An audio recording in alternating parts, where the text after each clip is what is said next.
Howdy folks, Chef Tyler Bacon here.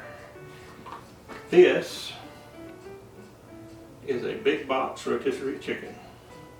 Now I love these frankly, and they're inexpensive and easy to pick up. You can pick them up on your way home from work or after church on Sunday.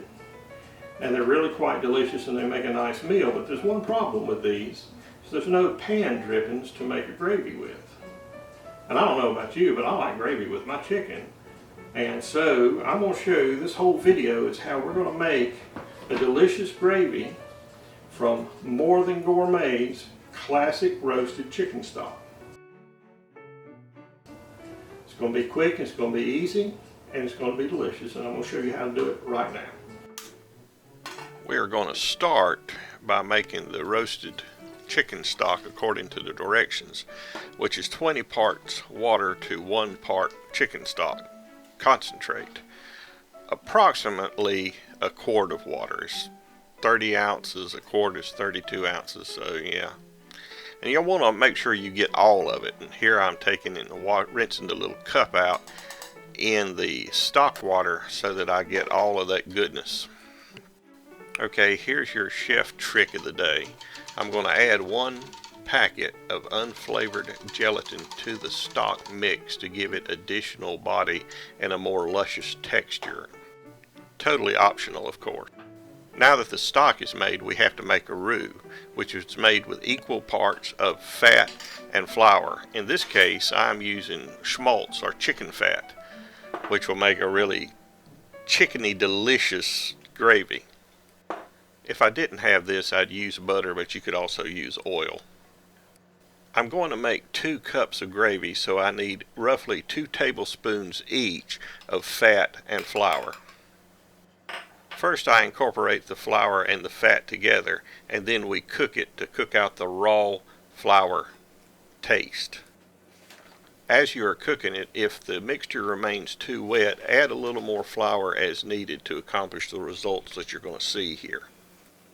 What I'm making is called a blonde roux. We're only going to cook it for a minute or so just to get rid of the raw flour taste. The longer you cook a roux, the deeper and darker the color will become, and the nuttier the aroma and flavor will become. However, the longer a roux is cooked, the darker roux will not thicken as much liquid, so you have to have more roux against the amount of liquid you're putting in.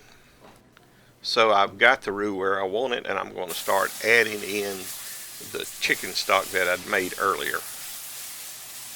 You'll want to cut the heat down and then incorporate the chicken stock a little at a time until you get the thickness and consistency you want.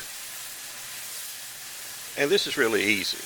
Don't worry if you get it too thin, you can simply cook it a little longer to thicken it. If you get it too thick, just add a little more liquid or a little more stock to thin it. It's very, very simple. The culinary term for this is a velouté sauce. But, you know, you start with a velouté and you can cook it down and make a gravy. Okay, it's looking really beautiful. I'm just going to continue to add a little stock till I get it to the texture that I want. And I'm doing this over low heat, continuing to simmer the gravy as I'm finishing it.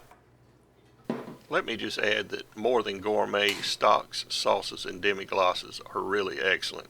They're made in the traditional Escoffier method, and you really can't find better available commercial sauces and stocks. Be sure to add in any juices that are collected at the bottom of the chicken container. That's chickeny deliciousness, and we do not want to waste that. I'm adding a little lemon juice to brighten the flavor of our gravy. And just a shake of cayenne pepper. I like a little back of the throat heat to enhance the flavor. I like a little garlic powder as well, but this is all up to you. The flavoring at this point would be entirely up to you. And of course, salt and pepper to taste. You could add in fresh or dry herbs at this point if you wanted to. Actually, I was going to add some fresh tarragon to this particular gravy, but couldn't find any, so no tarragon. Now I have the consistency that I want. I'm going to taste it to check for the final seasoning, see if it needs anything. And in this case, it needed just a little bit more salt and a few turns of pepper more, and incorporate, and there you have it. Okay, one last taste, and the results are thumbs up. Now here's another little trick. I put my sauces and gravies in one of these Yeti thermal cups while I get everything else ready to serve. So my gravy turned out really beautifully smooth and luscious in texture, but what if yours turns out lumpy? Well, here's what you do. Simply pass the gravy through a sieve or wire mesh strainer, and that'll remove any lumps and it'll leave you with a nice luscious smooth gravy. In high-end restaurants, sauces are always passed through a sieve. Okay, it's time to plate up. Here we have the chicken. This is actually my dinner, folks. I'm going to put some gravy over that. And I have some mashed cauliflower. This could be mashed potatoes, if you will. A little bit of gravy over that. And let's just top it off with a little fleur de sel. There we go. And also some fresh cracked black pepper. And I have a little thyme sprig here from my thyme garden, herb garden rather, out on the porch. There we have it. Delicious, easy gravy, chicken gravy.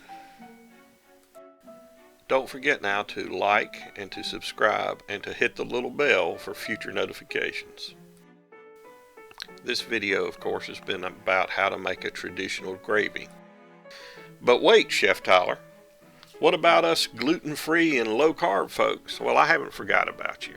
And so look forward to a video where I'm going to be using More Than Gourmet's roasted chicken demi-glace to make a delicious gluten-free and low-carb sauce to go with the same roasted chicken we have here. So that video will be coming out soon. Make sure you subscribe and smack the bell so that you get notified when it does come out.